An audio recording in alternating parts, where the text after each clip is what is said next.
Hello friends, আমার channel gardening tips and ট্রিক্সে আপনাদের সবাইকে স্বাগত। আজকে তোমাদের সাথে শেয়ার করব এই যে গোলাপ গাছকে দেখছো, এই যে গ্রোথটা এই সময় কিন্তু একটু একটু থেমে গেছে।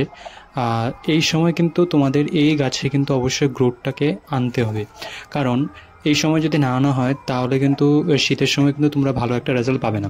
তাহলে আমার একটা গাছ নিয়েছি যার মধ্যে কিন্তু ফুল কিন্তু আসছে, কিন্তু আমি চাই এটার এই সময় কিন্তু গ্রোথটা কিন্তু ভালো করে হোক।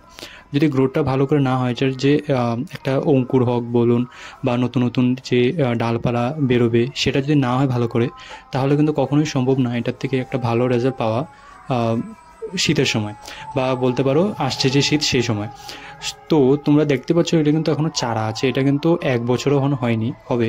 তাহলে কিন্তু আমি এতটা এক্সপেক্টেড করতে পারবো না কি আমি এটার থেকে অনেকগুলো গ্রোথ পাবো বা অনেক কিছু একটা ভালো ভালো রেজাল্ট পাবো।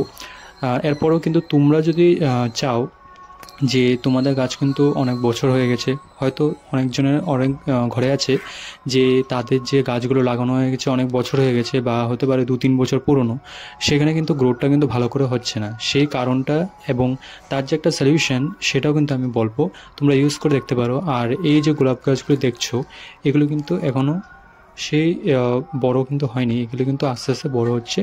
আর এটা কিন্তু আমি দেখানোর জন্যই তোমাদের এই ফুলটা রাখলাম। আমি কিন্তু এটা কেটে দেব, কারণ এটা যদি এখনই এনার্জিটা এই যে ফুলের মধ্যে লাগিয়ে দেয়, তাহলে কিন্তু কখনোই সম্ভব হবে না এটার থেকে একটা ভালো গ্রোথ নেওয়া। কারণ এই গাছটা কিন্তু সম্পূর্ণ নিজের যে এনার্জিটা আছে, সেটা কিন্তু সম্পূর্ণভাবে নিজের এই ফুলটিকে ফোটানোর জন্যই লাগাচ্ছে। সো আমি এটা কী করবো, এটাকে আমি কেটে সাইড করে দেবো, আর এখানে আমি একটা ফাঙ্গিসাইড ইউজ করে নেব, কারণ এটার মধ্যে কোনো রকমের ডাইব্যাক যদি প্রবলেম না আসে। ডাল যদি শুকিয়ে যায় তাহলে কিন্তু কখনোই কিন্তু ডালগুলোকে বাঁচানো বা ফেরানো সম্ভব হবে না, কারণ ওই ডালটাকে পুরো কেটে ফেলতে হবে, না হয় ওটা গাছটাকে পুরাই মেরে ফেলবে। তো এই স্টেপটা কিন্তু অবশ্যই মনে রাখতে হবে কি এখন এই সময় নভেম্বরে তোমরা না নিলেও পারো ফুলগুলো গোলাপ গাছে। তোমরা যদি চাও তোমাদের গাছগুলো বড় আছে অবশ্যই নিতে পারো, কিন্তু যদি গাছগুলো এমন ছোট ছোট, তাহলে কিন্তু তোমরা এই সময়টা এই মাসটাতে অ্যাভয়েড করে তোমরা ডিসেম্বর জানুয়ারি মাসে নিতে পারো। তখন কিন্তু গোলাপেরই সিজন থাকে আর তখন ভালোই একটা ফুল পাওয়া যায়। তো দেখতে পাচ্ছ এটা কিন্তু আমি একটা নর্মাল মাটি আর সিন্ডার এটা মিক্স করে লাগিয়েছি। সেই কারণে কিন্তু এটার যে মিক্সচারটা ভালো হবে, আর ড্রেনেজ যে সিস্টেমটা সেটা কিন্তু ভালো থাকে। এখানে কিন্তু তোমরা এই যে পিওর যে সিন্ডারটা, যদি কোনো রকমের অন্য অন্য জিনিস মেশানো থাকে, সেগুলো কিন্তু সিন্ডার না ইউজ করাটাই ভালো। পিওর যেটা ব্ল্যাক সিন্ডার থাকে সেটা ইউজ করলে কিন্তু অনেকটা ভালো রেজাল্ট পাওয়া যায়, আর গাছের মধ্যে কিন্তু একটা ভালো গ্রোথও দেখা যায়। তাহলে আমি যদি বলি কি এই যে গাছগুলোতে গ্রোথটা হচ্ছে না, সে বিশেষ কারণ হলো ম্যাচুরিটি যদি না আসে, সেটা কিন্তু কখনোই সম্ভব হবে না এই গাছগুলোর থেকে ভালো একটা গ্রোথ নেওয়া।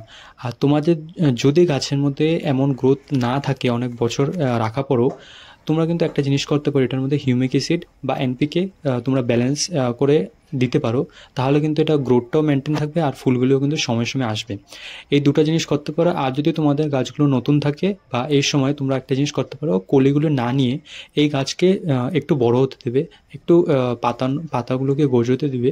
যদি নতুন নতুন পাতা আসে তাহলে কিন্তু এটা গ্রোথটাও মেনটেন থাকবে আর অনেকটা কিন্তু ভালো রেজাল্ট পাওয়া যাবে। এই যে দেখছো এখানে নতুন নতুন কলি কিন্তু আসছে, কিন্তু আমি এগুলোকে না নিয়ে কেটে দিব। তো এই যে 3টা টিপস বললাম, এগুলো কিন্তু ইউজ করতে পার অনেকটাই এফেক্টিভ হবে। তো ভিডিওটা কেমন লাগলো অবশ্যই বলবেন।